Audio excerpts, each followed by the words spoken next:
a petition calling for the release of Ukrainian energy workers from Zaporizhzhia. The nuclear power plant has gathered over 50,000 signatures from around the world, out of the required 100,000.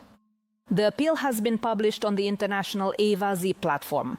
The authors are urging IAEA Director General Rafael Grossi to use his mandate to help secure the release of the plant workers who are being illegally detained by Russia.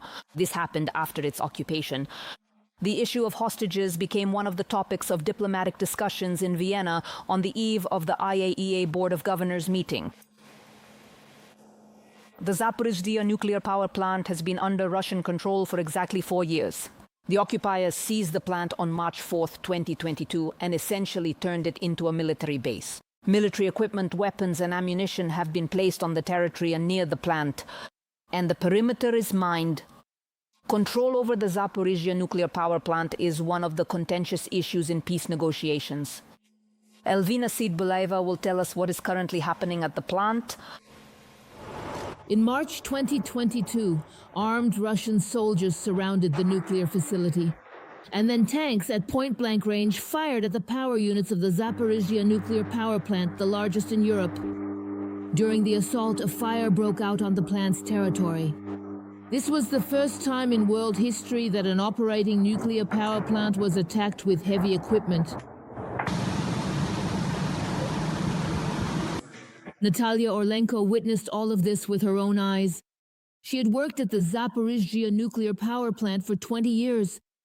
The woman recalls that at the time it was hard to believe that everything happening was real.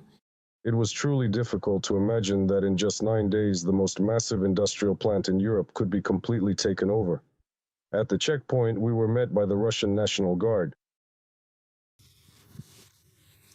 It just wouldn't sink in for a very long time, even when we stood there and saw the completely destroyed building with our own eyes, looking at the various parts of the premises that had been so badly damaged. It still seemed like this nightmare would all come to an end very soon.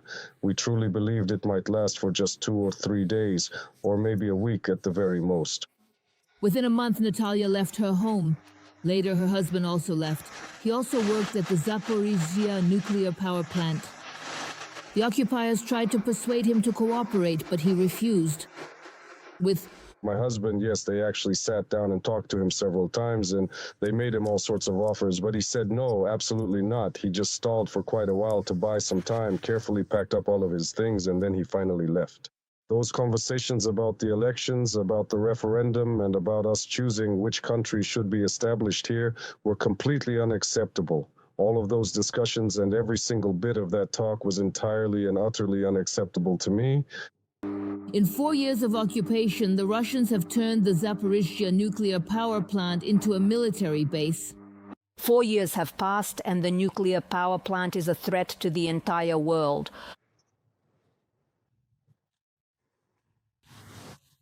At this nuclear power plant, almost every single one of the essential safety pillars has been violated.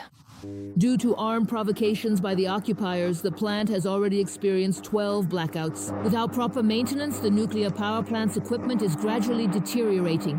At present, we rely on the observations of IAEA representatives. The latest news is that the power supply to the Zaporizhzhia plant,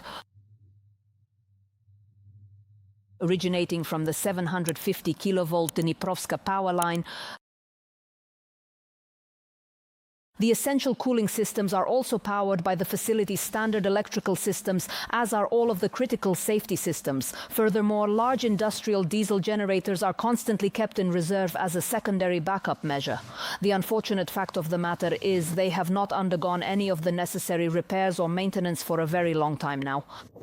International organizations, including the UN and the IAEA, have repeatedly demanded that Russia stop its aggression and immediately return the Zaporizhzhia plant. NPP to Ukrainian control to its legitimate operator. However, the Kremlin continues its nuclear blackmail. Ukraine does not stop fighting for the return of the plant at all levels. The issue of deoccupation of the ZNPP is one of the key points of the peace negotiations. Because while Europe's largest nuclear power plant is under the control of invaders, the entire world remains at risk. Elvina Sidbuleva, Maxim Klopotov. We are Ukraine, Marathon. The only news Let's talk right away about the most critical matters. Are you recording, or what do you know of the situation at the Zaporizhzhia nuclear power plant? Do you have reports of new provocations or equipment buildup on the territory? What does the Zaporizhzhia nuclear power plant look like from our current perspective? The occupiers have turned the Zaporizhzhia nuclear power plant into a military facility, a military base. They are hiding behind the nuclear reactors. Their equipment is stationed there, and they constantly stage provocations.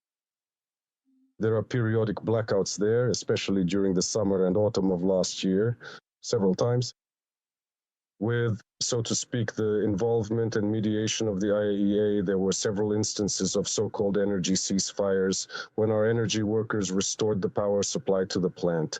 These are two powerful lines, 330 and 750 kilovolts, and that is precisely the reason why it has become a constant object of blackmail and terror. Furthermore, they are continuously accusing us, the Ukrainian side, of attempting to strike this nuclear facility, which is in reality nothing more than a complete fake and a deliberate provocation. It is perfectly clear that our military would never do anything that might damage or utterly destroy a nuclear facility, which, if it were ever to be damaged, could lead to catastrophic consequences for everyone involved. Would pose an extraordinarily grave danger, not only to Ukraine, but to the nations of Europe as a whole.